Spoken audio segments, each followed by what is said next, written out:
창세기 32장을 찾아보겠습니다.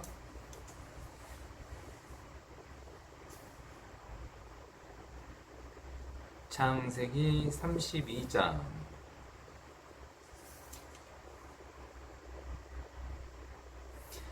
22절부터 28절까지 제가 읽어드리겠습니다. 밤에 일어나 두 아내와 두 여종과 11 아들을 인도하여 야복나루를 건널세 그들을 인도하여 시내를 건네며 그 소유도 건네고 야곱은 홀로 남았더니 어떤 사람이 날이 새도록 야곱과 씨름하다가 그 사람이 자기가 야곱을 이기지 못함을 보고 야곱의 환도뼈를 치매 야곱의 환도뼈가 그 사람과 씨름할 때 위골되었더라. 그 사람이 가로되 날이 세려하니 나로 가게 하라. 야곱이 가로되 당신이 내게 축복하지 아니하면 가게 하지 아니하겠나이다. 그 사람이 그에게 이르되 네 이름이 무엇이냐? 그가 가로되 야곱이니이다. 그 사람이 가로되 네 이름을 다시는 야곱이라 부를 것이 아니요 이스라엘이라 부를 것이니 이는 네가 하나님과 사람으로 더불어 겨루어 이기었음이니라. 오늘은 이스라엘의 그 이름의 의미에 대해서 한번 생각을 해볼까 합니다. 이 이름을 부여하게 된 그 계기를 한번 보시죠. 32장 1절 보겠습니다. 이 3절 보겠습니다.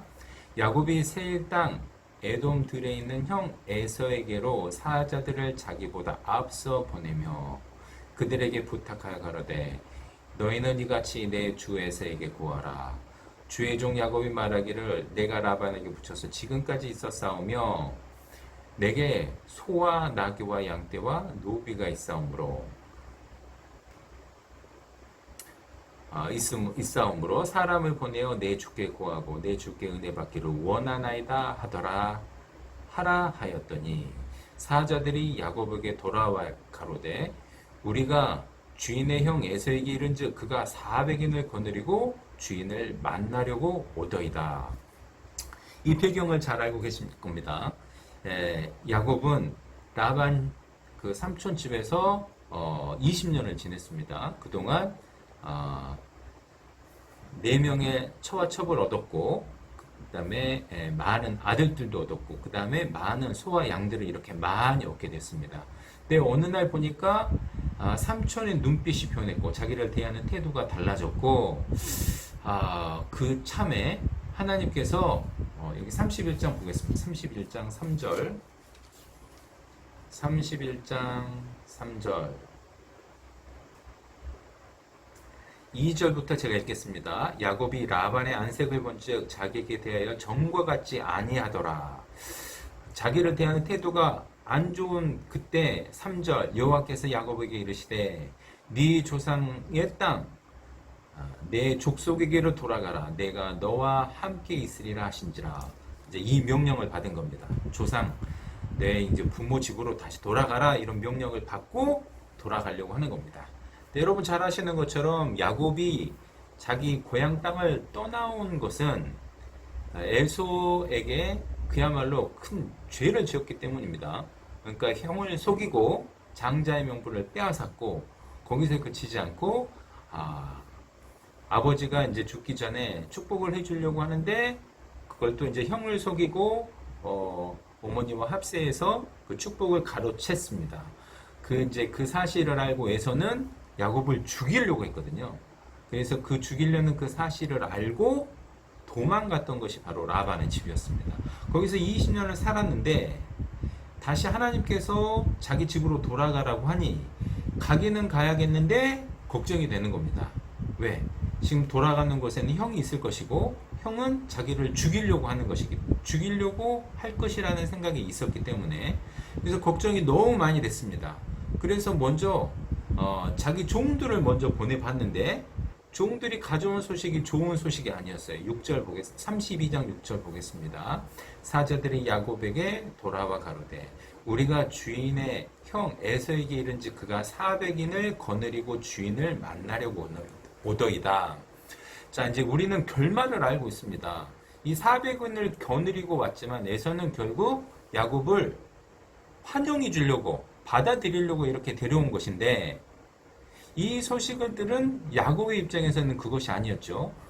이게 혼자 오는 것도 아니고 400여 명을 데리고 오는 거 보니 틀림없이 자기를 죽이려고 사람들을 데리고 오는구나 하고 이제 겁이 벌컥 났다는 겁니다. 그래서 7절 야곱이 심히 두렵고 답답하여 이것이 32장 전반에 흐르는 야곱의 감정이라고 보시면 됩니다. 심히 두렵고 답답한 그 상태에서 나름대로 이제 머리를 쓰기 시작합니다. 7절 다시 보시면 야곱이 심히 두렵고 답답하여 자기와 함께한 종자와 양과 소떼와 약대를 두 떼로 나누고 가로되 에서가 와서 한 떼를 치면 남은 한 떼는 피하리라고. 야곱의 마음에는 이미 에서는 나를 칠 것이다 이런 생각에 두려웠습니다. 굉장히 이제 두렵고 답답했기 때문에 기도가 절로 나왔습니다. 9절 야곱이 또 가로되 나의 조부 아브라함의 하나님 나의 이삭의 하나님 여호와여 주께서 전에 내게 명하시기를 네 고향 네 족속에게로 돌아가라 내가 네게 은혜를 베풀리라 하셨나이다. 말씀 잘 알고 있죠? 이렇게 하나님께서 직접 야곱에게 명령을 하셨거든요. 10절도 보겠습니다. 나는 주께서 주의 종에게 베푸신 모든 은총과 모든 진리를 조금이라도 감당할 수 없사오나 내가 내 지팡이만 가지고 이 요단을 건넜더니 지금은 두 때나 이루었나이다. 내가 주께 구하오니 내 형의 손에서 에서의 손에서 나를 건져내시옵소서. 내가 그를 두려워하옴은 그가 와서 나와 내 처자들을 칠까 겁냄이니이다. 이렇게 기도를 했습니다. 자, 기도를 한 내용을 보면 전형적인 기도의 내용입니다. 지금 형 에서가 나를 칠 것 같으니까 그 손에서 저를 꼭 좀 건져 주십시오. 하나님, 당신께서 나를 형 에서의 손에서 건져 주옵소서. 이렇게 기도를 했습니다. 기도를 했다는 얘기는 하나님께 맡긴다는 얘기인데 행동은 전혀 그렇지 않았습니다. 13절에서 보시면 야곱이 거기서 경외하고 그 소유 중에 형 에서를 위하여 예물을 택하니 예물을 이렇게 딱 택해가지고 16절 그것을 각 때로 나눠 종들의 손에 맡기고 그 종자들에게 이르되 나보다 앞서 건너가서 각 때로 상거가 뜨게 하라 하고 그가 또 앞선 자에게 부탁하여 가로되 내 형 에서가 너를 만나 묻기를 네가 네 사람이며 어디로 가느냐 네 앞에 것은 네 것이냐 하거든 대답하기를 주의 종 야곱의 것이요 자기 주 에서에게로 보내는 예물이오며 야곱도 우리 뒤에 있나이다 하라 하고 그 둘째와 셋째와 각 때를 따라가는 자에게 부탁하여 가로되 너희도 에서를 만나거든 곧 이같이 그에게 고하고. 이렇게 해서 계속해서 에서의 마음을 풀기 위해서 종들을 그 선물들과 함께 이렇게 계속해서 보냈습니다. 이 모습을 보면 야곱은 정말 머리가 좋은 사람이구나 그걸 저절로 느꼈습니다. 여러분 안 그러시는가요? 보세요. 처음부터 내가 에서 형을 만나러 가는데 형이 나를 죽일지 모르니 선물을 먼저 보내야 되겠다. 양을 좀 먼저 보내겠다. 그랬던 것이 아니죠. 그냥 맨 처음에 그냥 사자들만 보냈어요. 사자들만 보내서 이제 그 야곱이 형을 찾으러 가려고 합니다. 그랬더니 400명을 데리고 온다고 하니까 이거 큰일 났다. 이래서 될 일 아니구나. 해서 이제 그 때를 이렇게 나누고 이제 선물을 이렇게 손에 엉겨서 이렇게 보냅니다. 그래서 한 번, 두 번 만나면 마음이 조금이라도 풀릴까봐. 그래서 자기 목숨이라도 부지하기 위해서 최소한의 생명들은 좀 부지하기 위해서 이렇게 했습니다. 지혜롭지 않습니까, 여러분? 우리들은 이런 지혜를 갖고 있을까요? 근데 저보다는 지혜로운 것 같습니다. 그런데 이렇게 해서도 마음이 안심이 안 되는 것 같습니다. 자, 22절 아까 보시죠. 밤에 일어나 두 아내와 두 여종과 11아들을 인도하여 야복 나루를 건널세. 그들을 인도하여 시내를 건네며 그 소유도 건네고 야곱은 홀로 남았더니, 자, 가족들은 먼저 보내고 이 사람은 여전히 고민하고 있는 겁니다. 여전히 두렵고 답답한 겁니다. 그랬더니 하나님께서 천사를 보내셨고 두 사람이 씨름을 하게 됐던 겁니다. 씨름을 하게 돼서 결국에는 하나님의 천사가 야곱의 환도뼈를 쳤고, 그리고 그 이스라엘이라는 이름을, 새로운 이름을 이렇게 주게 됩니다. 자, 이 야곱의 모습을 보시면은요, 제가 조금 전에 저보다 이제 현명하다, 저보다는 좀 똑똑한 것 같다, 이렇게 이제 말씀을 드렸는데, 지혜에 있어서는 이렇게 꾀를 쓴 거에서는 저보다 똑같은 것 같은데, 그 성품에 있어서는 비슷한 것 같아요. 어떻게 비슷합니까? 어려운 환경에 나면 이처럼 나름대로 야곱과 같은 그 뛰어난 머리는 아니지만 나름대로 자기 머리를 자꾸 굴리고, 그래도 답답하면 하나님께 기도를 하고, 기도를 해도 안심이 안 되면 또 다시 머리를 굴려가지고 좀 뭔가 문제를 해결해 보려는 그런 저의 모습을 많이 볼 수 있더라고요. 여러분들은 어떠세요? 여러분들도 비슷하지 않을까요? 제 생각으로. 우리가 이제 살다 보면 이렇게 답답한 환경을 한 번씩, 맨날 이런 환경 속에서는 살 수 없지만 그래도 가끔씩 한 번씩은 이렇게 만나게 되지 않습니까? 이런 상황에서 우리도 어쩌면 이 야곱과 같은 이런 방법으로 해결하려고 하지 않을까, 이런 생각을 했습니다. 그런데 거기에서 그치는 것이 아니라 우리도 이스라엘이라는 이름을 하나님으로부터 얻은 적이 있을까요? 저는 이 부분을 좀 생각을 해보고 싶었던 겁니다.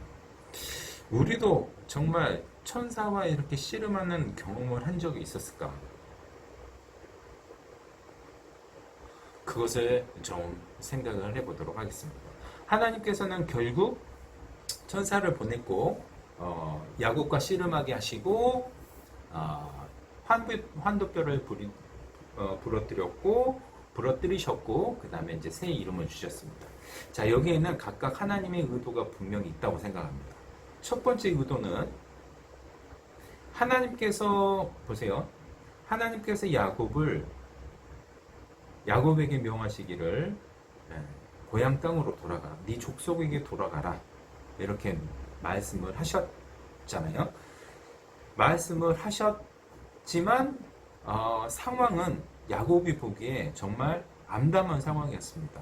자기를 치기 위해서 사람들을 몰고 오는 형의 모습이 떠올랐고 암담한 상황이었습니다. 근데 하나님께서는 그걸 미리 아셨던 것 같아요. 32장 1절 한번 보시겠습니다. 야곱이 그 길을 행하더니 하나님의 사자들이 그를 만난지라. 야곱이 그들을 볼 때 이르기를 이는 하나님의 군대라 하고 그 땅 이름을 마하나임이라 하였더라.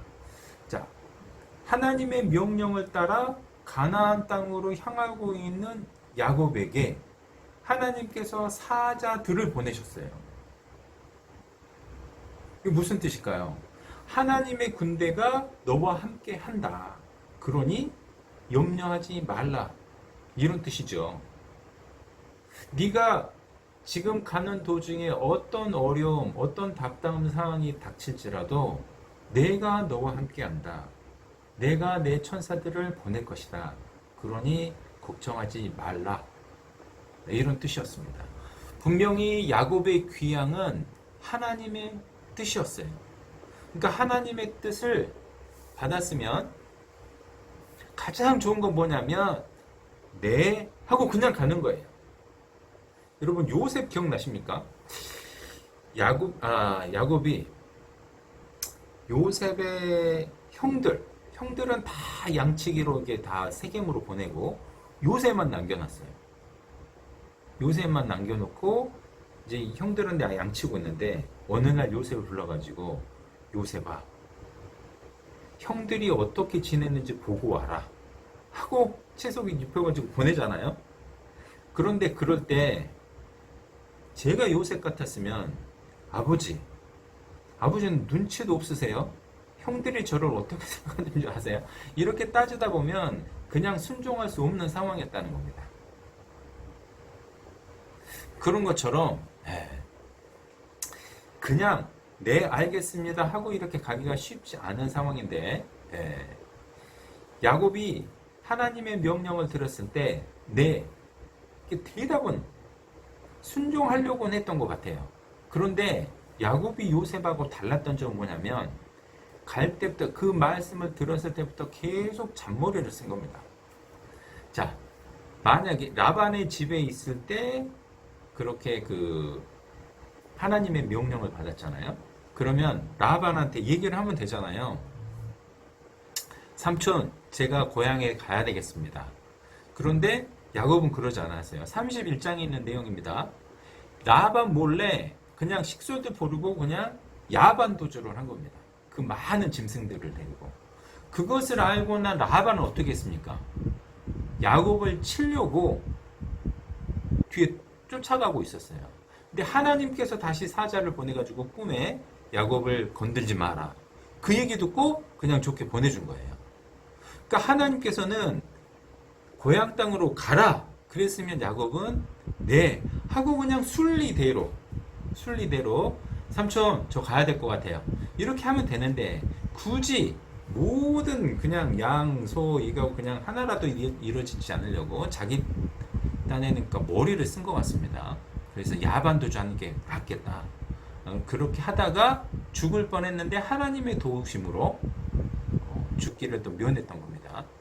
그리고 또 길에서 이렇게 32장 1절에서 본 것처럼 하나님의 사자를 보내서 거의 보호의 약속을 주시듯이 사인을 주셨어요. 그러면 그냥 가면 되는데 여전히 내가 또 형을 만나면 어떻게 될지 모르니까 사자를 먼저 보내보자. 사자를 보내봤더니 오히려 나쁜 소식이 왔고 그럼 떼를 나눠보자. 이렇게 자꾸 자기 꾀를 쓰는 겁니다. 이 부분이 전혀 요셉과는 다른 부분인 것 같아요. 자, 여기서 다시 말씀드리면 하나님의 뜻은 내 뜻은 네가 가나안 땅으로 가는 것이고 내가 너를 지켜주겠다. 이것이 첫 번째였습니다. 두 번째, 결국에는 자기 꾀를 계속 쓰고 두려워하는 야곱에게 하나님께서 사자를 보내셔서 씨름을 하게 하시고 환도뼈를 부러뜨렸습니다. 이 환도뼈는 여기 뭡니까? 엉덩뼈 쪽이라고 합니다. 이 환도뼈가 지금은 의학용어로 사용하고 있지 않는 것 같아요. 그런데 여기 그 조인트, 그 힙 조인트라고 영어로는 되어 있는데 그쪽인 것 같습니다. 이쪽을 이제 쳐버리니까 힘을 못 쓰는 거예요. 그래가지고 이제 절뚝절뚝하게 됐습니다. 자, 환도뼈를 부러뜨렸다는 것은 무엇을 의미할까? 저는 이렇게 해석을 했습니다. 그러니까 야곱은 자기 꾀가 많은 사람이었어요.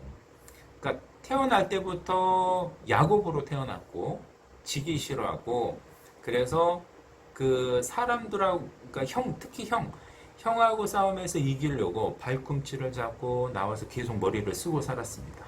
라반하고 살 때도 계속 머리를 쓰면서 자기 재산을 늘리고 그리고 몰래 나오기까지 했습니다.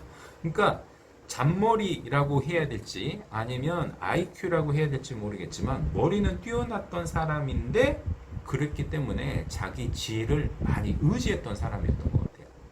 저는 이것이 그의 약점이었던 것 같습니다. 그래서 하나님께서는 그 부분을 치셨던 것 같아요.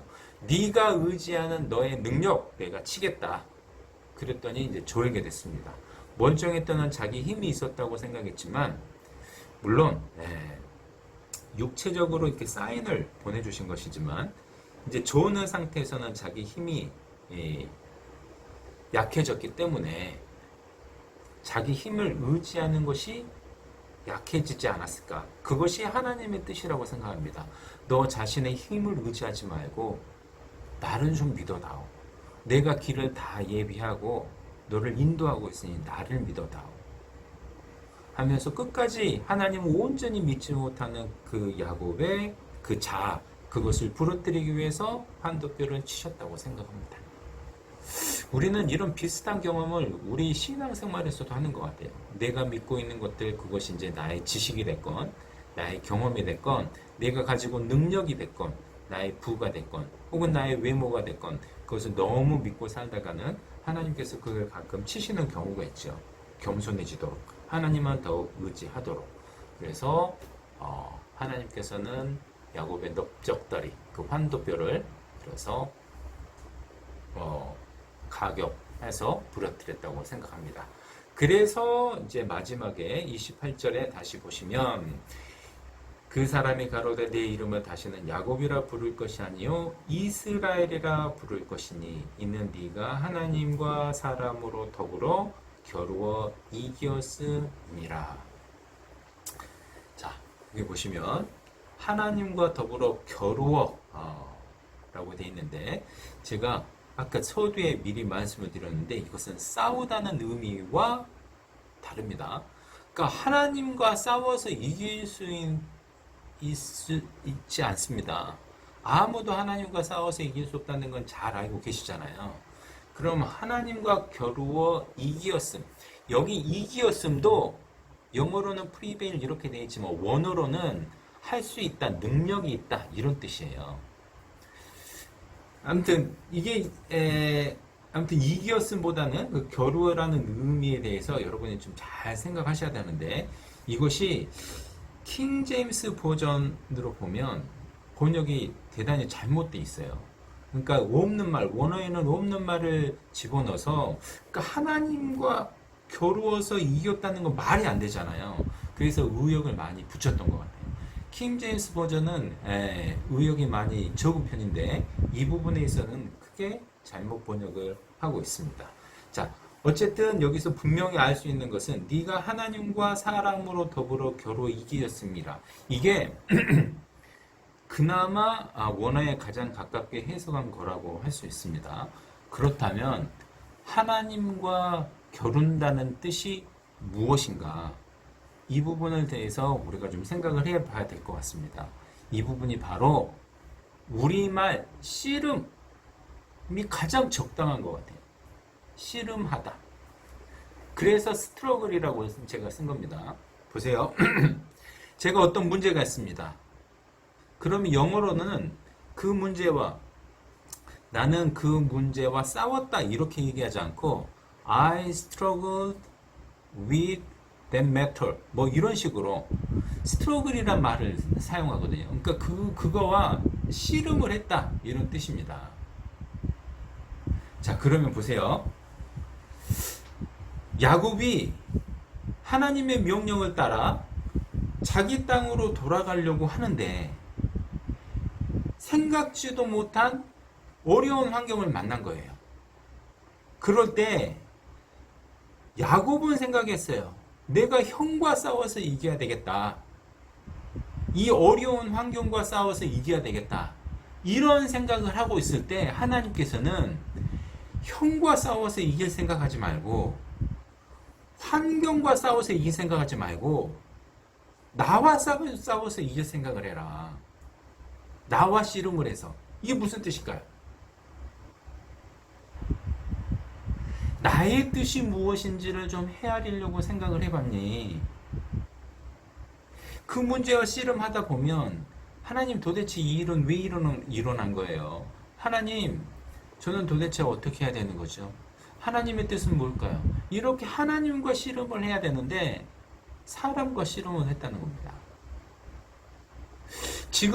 지금까지 야곱의 이름의 의미답게 형의 발꿈치도 잡고 그렇게 살아왔어요. 그래서 장황하게 앞에서 쭉 야곱의 삶과 이 상황을 처리하는 방법에 대해서 설명을 드렸던 겁니다. 이 환경을 자기 꾀를 이용해서 어떻게 극복해 나갈까? 이 상황과 씨름하고 그 형과 씨름하고 그렇게 씨름을 했는데 하나님께서는 이제 그런 것과 씨름하지 말고 나와 씨름하는 게 어떻겠니? 이렇게 말씀하시는 거예요. 자, 보세요. 하나님께서는요, 야곱이 가나안 땅까지 가는데 두려워할 일이 없도록 만들어 놓으셨습니다. 그냥 예스하고 가면 됐던 거예요. 하나님께서는 가끔 우리들에게 시험을 주시기도 하는데 어떤 경우에는 시험을 통과해야 될 때도 있어요. 마귀의 시험을 대적해야 될 때도 있고 싸워야 될 때도 있어요. 그런데 이 야곱의 지금 현재의 경우는 전혀 그럴 상황이 아니었어요. 그냥 고향 땅으로 가면 에서는 받아들일 준비가 돼 있고 그냥 가기만 하면 되는 거예요.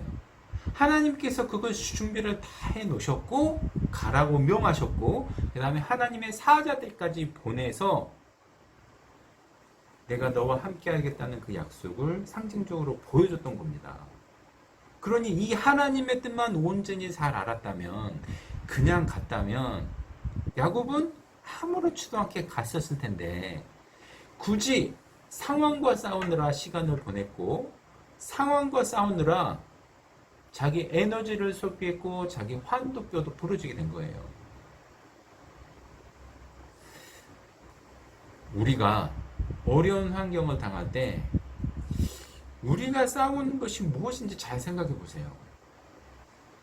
상황과 싸우려고 하는 건가? 아니면은 나를 괴롭히는 사람들과 싸우려고 하는 것인가? 저는 있잖아요. 장시간 이제 대쯤에서 목회자로 지내다가 이제 2016년에 퇴직을 하고 7, 8, 9, 10, 1, 2, 3 지금 막 7년째 이제 직장 생활도 하고 있습니다. 근데 지금 이제 7년째 10년간 전도인 생활하고 7년째 다시 돌아와서 이렇게 생활을 하고 있는데 어떤 면에서는 성경이 더 잘 이렇게 와닿는 것 같기도 해. 왜냐하면 그러니까 이 세상 속 그러니까 전도인의 삶은 어떻게 보면 주위 환경이 전부 다 자기의 뜻을 자기의 설교를 듣고 잘 따라주고 잘 섬겨주는 그런 사람들이 둘러서 사여서 살잖아요. 그게 전도인의 거의 생활인 거잖아요. 그 교회에서 생활하고 상담을 하더라도 자기 앞에서 그냥 귀 기울이려고 하고 또 맞춰주려고 특히 대침에 이제 성도분들이 많이 그러니까 그런 환경에서 살다가 이 성경을 보고 이제 가르침을 찾으려고 하면 물론 과거에 직장 생활한 그런 경험이 있어서 그렇게 하기도 하지만 시간이 지나면 지날수록 마치 나는 이 성경의 내용 이것은 다 소화한 사람인 것처럼 그리고 내가 가르치는 어떤 교훈이면 그 교훈은 나는 이미 다 소화한 사람인 것처럼 이렇게 살기도 했던 것 같습니다. 그런데 이제 다시 7년간 다시 이제 삶의 현장에서 이렇게 살아보니까 제가 넘어질 때가 너무 많더라고요. 그러니까 가끔 이제 과거에 어떤 형제 자매들이 그런 직장 생활이나 이런 걸로 상담을 온 경험이 있겠잖아요. 그럴 때는 이렇게 하는 게 맞습니다. 이렇게 하는 거 맞습니다. 쉽게 설명해 줬는데 제가 다시 이제 그 상황에 닥치니까 제가 상당히 난처해하고 어쩔 줄 몰라 하는 저 자신을 많이 발견하게 됐습니다.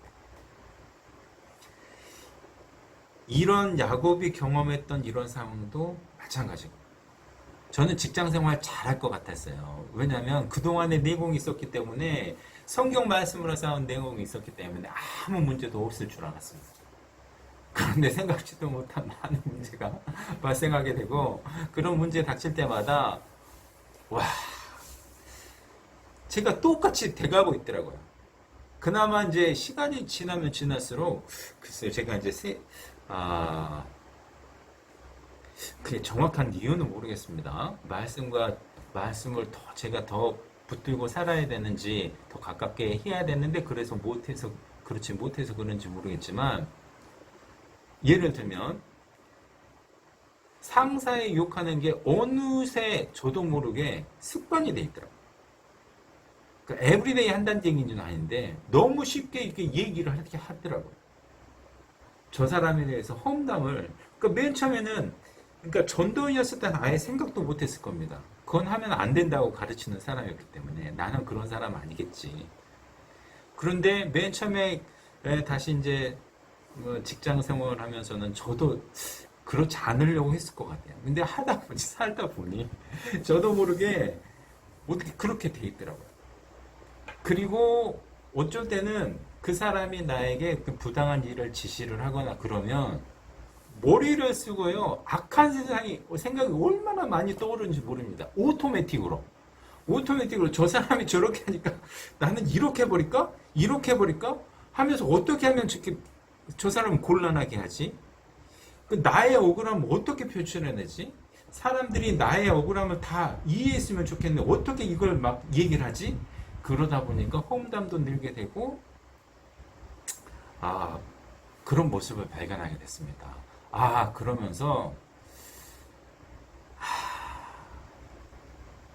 한편으로는 감사했습니다. 제 모습을, 저의 원래 모습을 이렇게 알게 해주셔서 정말 감사합니다. 저는 이런 사람이었는데 잠시 오랫동안 목회자로 있다 보니까 제가 이런 사람이라는 걸 잊고 살았습니다. 어쩌면 그렇게 교만한 마음으로 계속 살고 위에서 아래를 내려보는 식으로 성도들을 대했을지 모를 것 같다는 그런 생각을 하게 됐습니다. 근데 지금 옆길로 샌 것 같지만 약간 관련이 있습니다. 자, 제가 무슨 말씀을 드리려고 하냐면 저도 야곱과 같이 답답한 상황이 생길 때, 그 야곱과 같이 답답한 상황이라는 것은 제가 잘못도 하지 않았는데 부당한 일을 당하게 되고, 또 어떤 경우에는 부당한 일을 지시를 받아요. 그럼 누가 봐도 부당하대요. 옆에 사람들한테 얘기해봐도 부당하대요. 그런 상황이 생겼을 때 저는 누구와 씨름을 했냐는 거예요. 제가 생각해 보니까 오토매틱이라는 말이 자주 나오는데 저도 모르게 자동적으로 상황과 싸우게 되고 그 사람과 싸우려고 애를 많이 쓰더라고요. 그 얘기를 드리고 싶었던 겁니다. 야곱도 우리랑 똑같은 성정을 가진 사람이고 그러지 않았을까요? 여기 같이 지금 말씀을 듣고 계신 분들도 우리가 그리스도인이지만 하나님과 먼저 씨름하기보다는 이런 상황들, 이걸 어떻게 내 스스로 극복을 해내지?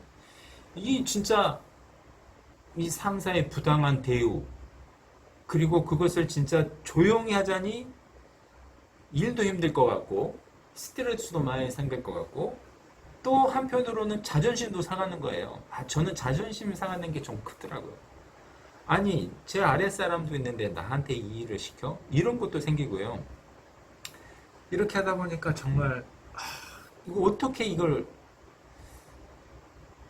해야 되지? 하고 하나님과 먼저 씨름하기보다는 그 사람을 가서 따지려고 하고 그러는 경향이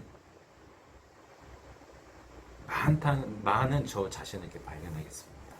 그래서 이 성경 구절을 읽으면서요, 하나님과 먼저 싸워야 되는구나. 하나님과 싸움을 먼저 했다면, 하나님과 씨름을 먼저 했다면 훨씬 쉽게 풀릴 일. 사실은 하나님과 먼저 씨름을 하고 하나님 이게 무슨 뜻인지 알려주세요. 그 뜻을 알려고 했다면 하나님께서 친절하게 알려주시지 않았을까요?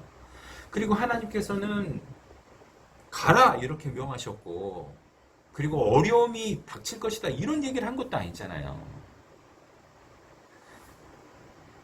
사도 바울은요 계시를 받았어요. 네가 예루살렘으로 가면 결박을 당하고 그 다음에 그렇게 살 것이다. 그런 계시를 받았음에도 갔잖아요. 그런데 야곱에게는 그런 계시도 주지 않았다니까요. 그냥 가라 하고 하나님의 사자들까지 보내가지고 내가 너를 지켜주겠다. 든든하게 보냈음에도 불구하고 하나님과는 씨름할 생각 전혀 하지 않고 자기 혼자 씨름을 한 겁니다.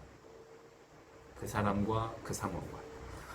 그렇게 한 것이 결국 하나님께서는 환도뼈를 부러뜨림으로써 네 이름을 좀 바꿔야 되겠다.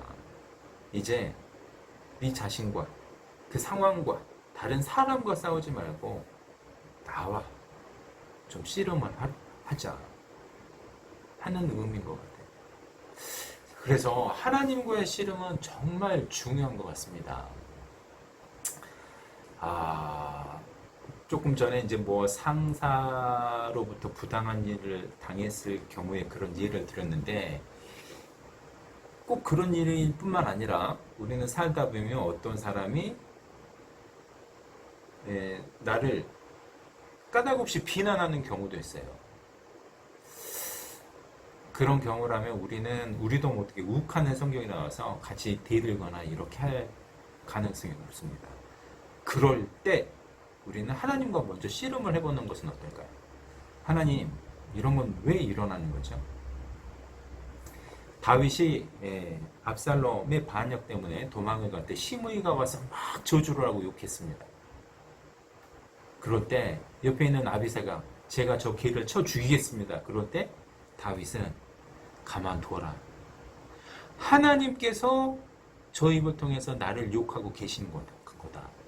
다윗은 그 순간 하나님과 씨름하는 법을 아는 거예요. 하나님과 씨름하는 방법을 알았더니 그 순간을 넘길 수 있었습니다.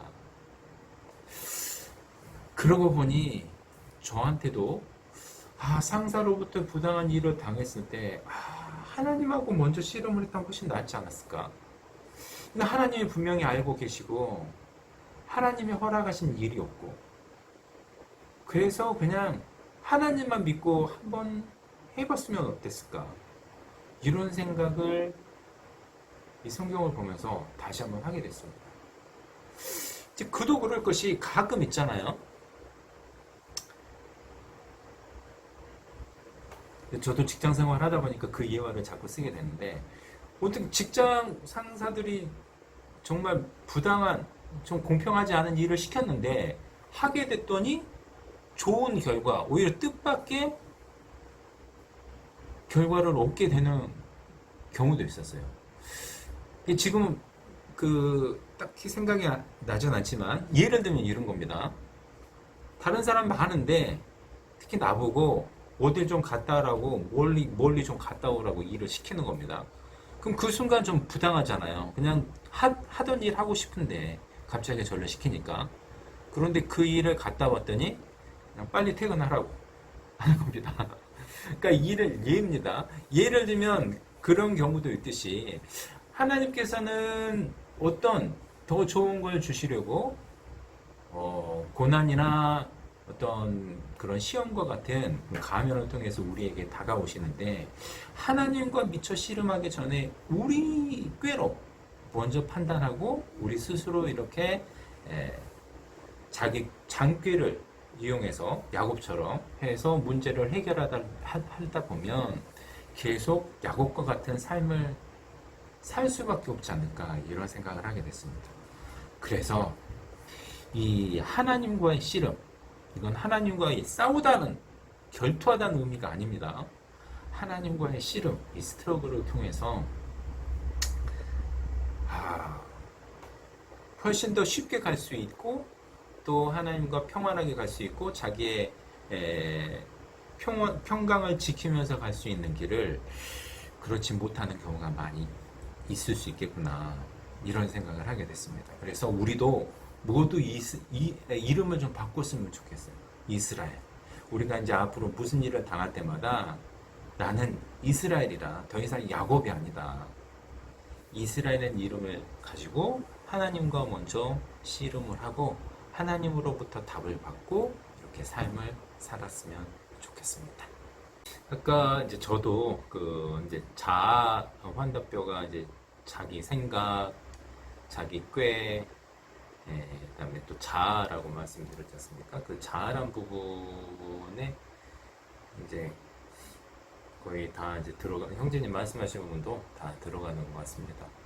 그러니까 자기 자신을 부인하고 십자가를 지고 예수님을 쫓아야 되는 것처럼 자기 자아를 부식하면 내 안에서 모든 것을 다 역사하실 텐데, 그래서 환도표가 저도 이제 그런 걸로 이제 생각을 했다고 이제 말씀을 드렸고요. 그 다음에 하나님과 씨름을 한다. 뭐 여러분 대충 이제 감으로 다 알으셨겠지만 무슨 의미인지. 하나님을 씨름을 한다는 게 구초적으로 무슨 뜻이냐 이렇게 혹시 물어보신다면 저는 하나님의 뜻을 알고자 하는 기도. 그럼 기도가 쉽게 되는가요? 씨름이란 자체가 쉬운 게 아니잖아요. 힘든 건데 저는 기도 자체도 정말 힘든 것 같아요. 하나님의 뜻을 알기 위해서 얼마나 씨름을 했을까? 저는 그게 하나님과의 씨름이라고 생각하고, 또 하나님의 뜻은 성경에 다 나와 있잖아요. 그러면 분명히 평생에 자기 옆에 두고 읽고 묵상하는 것이 우리 할 일인데, 저는 이것 또한 씨름이라고 생각합니다. 정말 쉽지 않잖아요. 그래서 하나님의 뜻이 무엇일까 막 씨름하고 생각해보고, 근데 우리는 씨름을 너무 싫어하는 것 같은 거예요. 우리는 하나님과의 씨름, 이런 기도하고 그다음에 묵상하고 이런 거 이런 건 너무 좀 어렵고, 사람들하고 씨름하는 것은 자동으로 되는 거. 그래서 그 사람하고 씨름하려고 하고 환경하고 씨름하려고 하는 그 환도뼈를 우리가 쳐야 되고, 결국 하나님 앞에 나와서 기도하고 묵상하고 그다음에 결국 순종해야 되잖아요. 야곱은 결국 그냥 순종하고 쭉 그냥 갔으면 되는데, 순종하는 것도 씨름인 거잖아요. 얼마나, 그러니까 하나님 말씀이 분명함에도 불구하고 우리가 순종하지 못할 때가 많습니까? 분명할 때도. 그래서 기도하고 묵상하고 이제 순종하는 자체가 다 씨름의 범주에 다 들어간다. 그것이 결국 하나님과의 씨름하는 것이 아닌가 싶습니다.